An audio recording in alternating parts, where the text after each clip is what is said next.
Hello everyone. Winter आते ही हम कुछ ऐसी चीज़ों का सेवन करना चाहते हैं जिससे हमारा पूरा दिन चुस्ती फुर्ती और एनर्जी से भरपूर रहे। तो आज मैं लेकर आ गई हूँ अलसी के लड्डू, जो खाने में बहुत ज़्यादा टेस्टी होते हैं। लेकिन उसके साथ साथ आप अलसी के फ़ायदे जानते ही हैं कि अलसी हमारे डाइजेशन सिस्टम को स्ट्रॉन्ग करता है, हमारे हार्ट को हेल्दी रखता है और शुगर भी कंट्रोल करता है। तो इसे बनाने के लिए सबसे पहले हम गैस पे एक पैन रख लेंगे और इसमें डाल देंगे 250 ग्राम अलसी। तो अलसी को मैंने अच्छे से साफ़ कर लिया था और इसे जो भी कचरा वगैरह है आप एक बार इसे चेक कर ले और इसे हमें भून लेना है, ड्राई रोस्ट करना है, इसमें कुछ भी अभी ऐड नहीं करना। तो गैस की फ्लेम हमें मीडियम रखना है या फिर स्लो, हाई फ्लेम पे इसे कुक नहीं करना। अगर ज़्यादा कुक हो जाएंगे तो ये कड़वे हो जाएंगे, अगर कम कुक हुए ना तो ये कच्चे लगेंगे। तो देखिए इस तरह से इसका कुक हो जाने का साइन यही होता है कि देखिए इसमें से ना इस तरह से आवाज़ आने लगती है। जैसे हम सफ़ेद तिल या फिर जो ब्लैक वाली तिल होती है इसको हम फ्राई करते हैं ना, तो जैसे चटकने लगती है, तो उसी तरह का जैसे ही ये चटकने लगे ना तो गैस को बंद करेंगे और बंद करने के बाद इसे हम इस तरह से निकाल लेंगे अलग से प्लेट में। अब मैंने इसे रख दिया है साइड पे। अब उसी कढ़ाई में हम दूसरे ड्राई फ्रूट जो है ना उसे भी हम ड्राई रोस्ट कर लेंगे। तो यहाँ पे मैंने ऐड कर दिया है मखाने।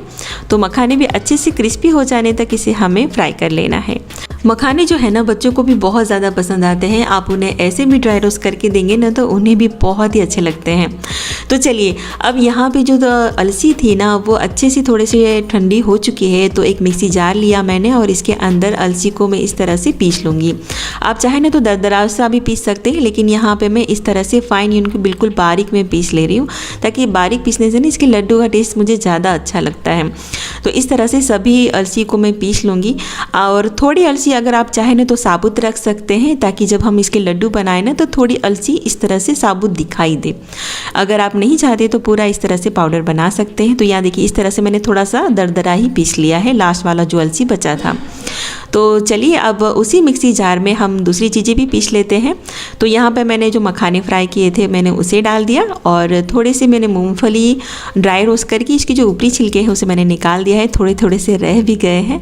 और इसे भी हम अच्छे से ग्राइंड कर लेंगे। ग्राइंड करने के बाद देखिए इस तरह से ये हो जाएगा और ये जो इसका जो टेस्ट आता है ना उसमें बहुत ही अच्छा आता है। और मूंगफली आप इसमें ज़रूर से ऐड कीजिएगा। चलिए अब एक पैन में 2 बड़ी चम्मच भरकर हमने देसी घी ऐड कर दिया है। वैसे अलसी के लड्डू में ना हम क्या करेंगे कि जब ये अलसी हम अच्छे से पीस लेना उसके बाद हमने अलसी को अच्छे से फ्राई कर लेना है।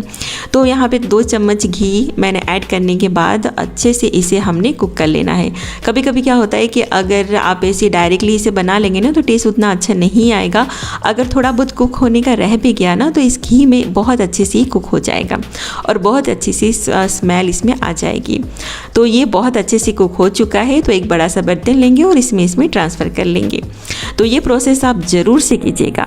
अब उसी पैन में हम 2 बड़े चम्मच देसी घी ऐड कर लेंगे और ऐड करने के बाद अब अलसी में बाइंडिंग लाने के लिए यहाँ पे मैं सिंपल गेहूं का आटे का इस्तेमाल कर रही हूँ। आपके घर में जो भी छोटी कटोरी हो आप उसका मेज़र ले लें। अगर वज़न से मेज़र करना चाहें ना तो ये 150 ग्राम के आसपास है, बस इससे ज़्यादा हमने आटा नहीं इस्तेमाल करना। और अगर दरदरा आप करना चाहें आटा ना तो भी कर सकते हैं, अगर बेसन आप यूज़ करना चाहें ना तो भी कर सकते हैं। तो यहाँ पे मुझे थोड़ा सा घी कम लग रहा है तो मैं इसमें ऐड कर रही हूँ। जैसे जैसे ये आटा अच्छे से कुक होता जाएगा ना तो थोड़ा थोड़ा लूज़ होता चला जाएगा और अच्छे से फ्लफ़ी हो जाएगा। तो देखिए इस तरह से 4 से 5 मिनट का वक्त लग जाएगा। आप देख सकते हैं रंग भी इसका चेंज हो चुका है और अच्छे से ये भुन चुका है। चलिए इस स्टेज पर अब 2 बड़ी चम्मच भरकर हमने गोंद को पीस कर डाल देना है। तो मिक्सी जार में गोंद ले लें और इसमें ऐड कर ले। गोंद हमारे कमर के लिए बहुत ज़्यादा फ़ायदेमंद है, आप इसे स्किप बिल्कुल भी ना करें। तो इस तरह से मैंने गोंद का पाउडर बना लिया और मैंने इसमें डाल दिया।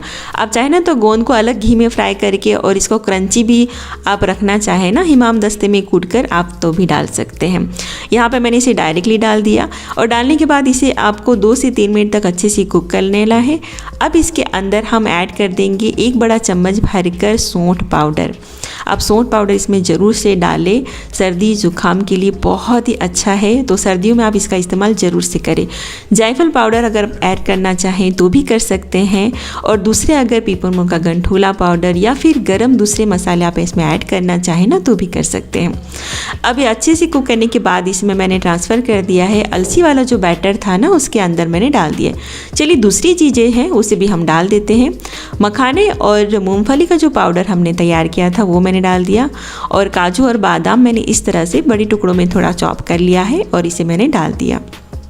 वैसे ड्राई फ्रूट आप अपनी पसंद के हिसाब से कम या ज़्यादा कर सकते हैं। अब इन सभी चीज़ों को बहुत अच्छे से मिक्स कर लें। आप स्टेज पर अगर गुड़ का पाउडर इस्तेमाल कर रहे हैं ना, तो गुड़ का पाउडर आप इसमें 1 कप भरकर डालकर और इसी वक्त आप इसे लड्डू बना सकते हैं, या फिर तगार का भी इस्तेमाल कर सकते हैं। लेकिन मैं सजेस्ट करूँगी कि आप जो गुड़ है ना, देसी गुड़ का ही इस्तेमाल करें, ज़्यादा अच्छा टेस्ट आता है। तो यहाँ पर अब मैं ऐड कर रही हूँ 2 बड़े चम्मच देसी घी। टोटल मैंने 250 ग्राम घी का इस्तेमाल कर लिया है 250 ग्राम की अलसी पर। अब यहाँ पर मैंने 250 ग्राम गुड़ ले लिया है और इसे मैंने बारीक टुकड़ों में चॉप कर लिया है और इस तरह से हम इसमें डाल देंगे। वैसे हम इसका पाग नहीं तैयार करना है, बस और बस इसको सिर्फ मेल्ट करना है ताकि अच्छे से ये मेल्ट हो जाए। और गैस का फ्लेम हमने मीडियम में रखना है और जैसे ही ये मेल्ट होने लगेगा ना, गैस को बंद कर लेंगे और अच्छे से इसे मेल्ट कर लेंगे। अगर आपका गुड़ थोड़ा भी कुक हो जाएगा ना, तो लड्डू जो है आपके सख्त बन जाएंगे। तो आपको बस ये छोटी छोटी चीज़ों का ध्यान रखना है। तो आप अगर पहली बार भी बनाएंगे ना, तो विदाउट फेल आप इसे तैयार कर सकेंगे। देखिए अब इस स्टेज पर गैस को बंद कर लें। बंद करने के बाद मैंने इसे अच्छे से मिक्स कर लिया, जितने भी लम्स थे ना, क्योंकि घी गर्म ही होता है। गरम गरम घी में हम इस तरह से स्पैचुला चलाते जाएंगे ना, तो सारा गुड़ जो है ना अच्छे से बस इस तरह से मेल्ट होता जाएगा। देखिए बहुत अच्छे से मेल्ट हो गया। अब जो अलसी वाला यानी कि लड्डू वाला जो बैटर हमने तैयार किया है ना, उसमें ये सारा बैटर हमने डाल देना है और डालने के बाद इसे अच्छे से हमने मिक्स कर लेना है। इसमें जो पैन में थोड़ा सा घी रह गया है ना, तो आप लड्डू वाला बैटर थोड़ा सा डालकर अच्छे से पैन को साफ़ कर लें। अब यहाँ पे मैं थोड़ा सा नारियल का बुरादा ऐड कर रही हूँ 2 बड़े चम्मच भरकर। वैसे ड्राई फ्रूट आप अपनी पसंद से जो भी इस्तेमाल करना चाहे, आपके पास जो भी है आप उसमें ऐड कर सकते हैं। अच्छे से सभी चीज़ों को मिक्स कर लेंगे। आप चाहेंगे कि सिर्फ जो गुड़ है उसे हम पानी में नहीं बना सकते या फिर सिर्फ घी में बना सकते हैं, ऐसा कुछ भी नहीं है। अगर आप इसे पानी में भी बनाना चाहें ना, तो 2 बड़े चम्मच आप पानी डाल दें, लेकिन आपको उसकी एक तार यानी चिपचिपी सी चाशनी को तैयार करना होगा और फिर आप उसे बना सकते हैं। लेकिन इसमें आपकी है ना गारंटी नहीं रहेगी कि आपका लड्डू जो महीने 2 महीने तक रहते हैं स्टोर करके, वो नहीं रहेंगे। लेकिन अगर आप इस तरह से घी में अगर बनाते हैं ना, तो ये 2 महीने तक भी बिल्कुल भी ख़राब नहीं होंगे। आप इसे स्टोर करके रख सकते हैं। तो इस प्रोसेस से बनाएंगे ना, तो आपके ख़राब होने के चांसेस ना के बराबर रहेगा। तो देखिए जब थोड़े लड्डू गर्म ही रहे ना, तो इस तरह से आप इसे बना लेंगे और टेस्ट इसका बहुत ही अमेजिंग आता है। तो इस तरह से गरम गरम लड्डू ही हम इसे तैयार कर लेंगे। अगर ठंडे भी हो जाएंगे तो भी दिक्कत नहीं है, आराम से ये लड्डू बन जाएगा। तो छोटे बना ले आप या फिर बड़े बना ले, जैसे आपकी मर्जी। यहाँ पे मैं इस तरह से मीडियम साइज के लड्डू ही तैयार कर रही हूँ। और जब ये लड्डू पूरी तरीके से ठंडे हो जाए तो आप इन्हें एयर टाइट कंटेनर में भर कर और इसे महीनों स्टोर करके रख लें। ये बिल्कुल भी ख़राब नहीं होते। तो ये लीजिए सारे लड्डू मैंने इस तरह से बांध कर तैयार कर लिए हैं। आपके घर में अगर कोई बड़ा बुजुर्ग है ना, तो आप उन्हें भी ये लड्डू का सेवन करा सकते हैं। बहुत ही ज़्यादा फ़ायदेमंद और सेहत से भरपूर है।